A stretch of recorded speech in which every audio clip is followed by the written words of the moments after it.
Thank you, honorable member. Thank you. Shri Kunwar Ratanjit Pratap Narayan Singh. Shri Kunwar Ratanjit Pratap Narayan Singh.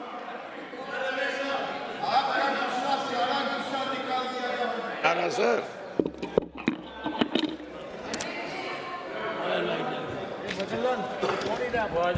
मैं उप सभापति महोदय, मैं आपको धन्यवाद देता हूं कि उत्तर प्रदेश के पूर्वांचल के एक किसान को आपने आज एक मौका दिया कृषि पर बोलने का। आज मैं, और मुझे बड़ा गर्व है कि आज भी मैं किसानी करता हूं और खुद खेती करता हूं। बाकी जैसे लोगों के लिए खेत भले हो सकता है पर खेत पे नहीं जाते हैं। मैं जब भी पडरौना में रहता हूं तो अपने खेत पे जरूर जाता हूं और रोजाना मेरा परिवार का व्यक्ति कोई खेती करवाता है। तो आज आपने एक पूर्वांचल के व्यक्ति को एग्रीकल्चर पे बोलने का मौका दिया, इसके लिए मैं आपको हृदय से धन्यवाद देना चाहता हूं। बड़ी बातें हमने विपक्ष के बारे में सुनी। मैं सिर्फ कुछ चंद बातें, क्योंकि आंकड़े जो मदन राठौर जी ने दिए हैं मुंह बंद करने के लिए वो बहुत है, तो उससे ले ज़्यादा आंकड़ों के सामने मैं ज़्यादा कहना नहीं चाहता हूं। पर मैं समझना चाहता हूं और आपको बताना चाहता हूं कि तीसरे बार हारने के बाद अब हम 3-4 चीज़ों की ही बात विपक्ष से सुनते हैं। और जैसे तीसरे बार नरेंद्र मोदी जी की सरकार बनी है तो अब इनको अन्नदाता भी याद आता है, क्योंकि अन्नदाताओं ने ही इनको 3 बार विपक्ष में रखा है। आज पिछड़ों की बात इनको याद आती है, इनको याद आती है एमएसपी की बात याद आती है। तीसरे बार हारने के बाद आज अन्नदाता हो, पिछड़ा वर्ग हो, एमएसपी हो, ये सब बातें इनको याद आज ही आ रही हैं, क्योंकि इन्हीं लोगों ने, अन्नदाताओं ने, पिछड़ों ने, दलितों ने, ट्राइबल्स ने इनको तीसरे बार विपक्ष में बैठाया है। परंतु सिर्फ एक आंकड़ा देना चाहता हूं। बड़े बड़े फिगर्स विपक्ष ने बताया कि हमने ये इतना कम हो गया, उतना ज़्यादा बढ़ गया, ये हो गया। 2013 और 14 में बजट एलोकेशन खेती के लिए कितना था, इस पे कोई चर्चा नहीं था। इसीलिए तो मैं यहाँ हूँ, इसीलिए मैं यहाँ हूँ। खेती और ओबीसी और बाकी लोग के जो आप लोग की कार्रवाई है, इसके लिए वजह से मैं यहाँ इधर उपस्थित हूँ, समझे। और सुनिए, सुनते जाइए 2013-14 में कितना था एलोकेशन मैडम? 21,934। 21,000, चलिए 22,000 मांग लेते हैं। 22,000 करोड़ इन्होंने खेती के लिए आवंटन किया था। और इस बार कितना किया है? 1.5 लाख करोड़ से ज्यादा, 5 गुना। कितना सुनाई दिया भैया? कितना? 5 गुना। कितना भैया जयराम रमेश जी? कितना? 5 गुना। हाँ। और वो लोग किसानी पे बात कर रहे हैं जिनको तोरा और तोरी में फर्क नहीं पता चलता है। किसानी पे वो बात कर रहे हैं कि तोरा और तोरी का रंग क्या होता है, वो बातचीत नहीं कर पाएंगे।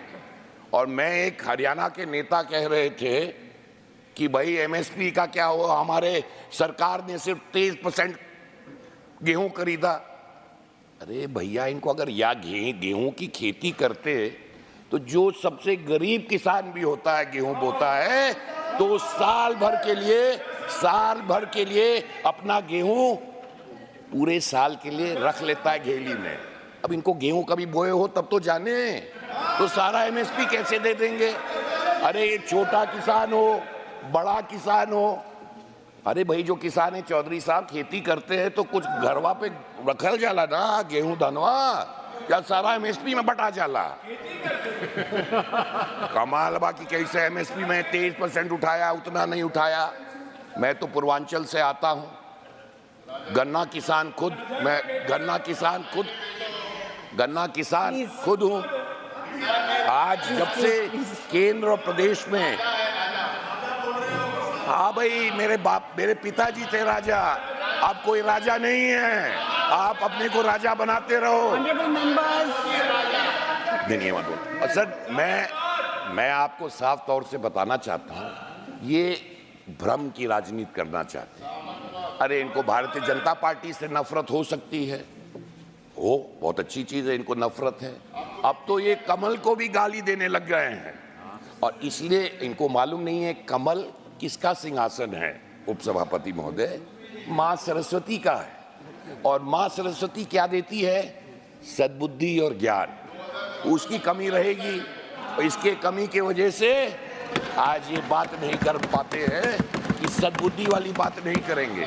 भ्रम के कारण और अन्नदाताओं को और किसानों को, आज गन्ना किसान अगर कुशीनगर में अगर वक्त पे गन्ना गिराता है, सही मूल्य मिलता है और 15 दिन के अंदर पेमेंट किसान को, गन्ना किसान को मिलता है, उसके बारे में नहीं चर्चा करेंगे।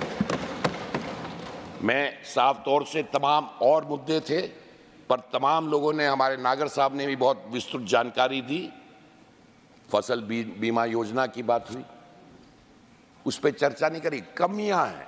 अरे भाई, तुम्ही ने फसल बीमा योजना कर दी होती, फसल बीमा योजना क्यों नहीं की? आपने किसान क्रेडिट कार्ड में कितने पैसे दिए? आपने सॉइल हेल्थ कार्ड कितने दिए? आपके टाइम में अच्छा सॉइल हेल्थ कार्ड तो होता ही नहीं था आपके टाइम में, क्योंकि खेती से क्या मतलब है, भाषण देने रहता है। आज 23 लाख से ज्यादा लोगों के पास सॉइल हेल्थ कार्ड है और किसान सम्मान निधि के बारे में तो इन्होंने चर्चा ही नहीं की। ये अच्छा कार्यक्रम है, खराब कार्यक्रम है, विपक्ष ने इस पे कोई चर्चा नहीं की। 11 करोड़ किसानों को आज 3.20 लाख से ज्यादा किसानों को पैसे मिल रहे हैं। उसके बारे में क्या अच्छा कार्यक्रम है, खराब, ये कौन सी कार्यक्रम है? इस पे कोई चर्चा नहीं है, क्योंकि इनको किसानों से मतलब नहीं। इनको सिर्फ अगर मतलब है किसी तरह भ्रम से, अंत में, समय मेरा खत्म हो गया, अंत में यही कहना चाहता हूं कि मैं माननीय कृषि मंत्री से कहना चाहूंगा, और हमें पूरा भरोसा है, जिस तरह आपने मध्य प्रदेश की खेती को बदल के पंजाब से आगे ले गए थे, इसी आने वाले समय में जिस तरह नरेंद्र मोदी जी के 10 सालों में उनके धन्यवाद सम्मानीय सदस्य, देश की खेती को आप आगे ले जाने का काम करेंगे, मुझे पूर्ण विश्वास है माननीय मंत्री। एक मान मैं करना चाहता हूं, पूर्वांचल से आता हूं। एक जमाने में चीनी की कटोरी, हमें कहा जाता था कि सारा गन्ना की फैक्ट्रियां और गन्ना हमारे यहाँ होता था। प्राविधान अगर इस बजट में या आगे चल के बजट में किसी कोई स्कीम लानी चाहिए कि ज्यादा से ज्यादा अगर फैक्ट्रियां, गन्ने की फैक्ट्रियां, वो पडरौना में लगे, कुशीनगर में लगे, महाराजगंज में लगे, देवरिया में लगे, गोरखपुर में लगे, इस इलाकों में फैक्ट्री और लगेगी तो गन्ना किसान और खुशहाल होगा। आपने मुझे मौका दिया, इसके हृदय से धन्यवाद। Thank you very much. Honourable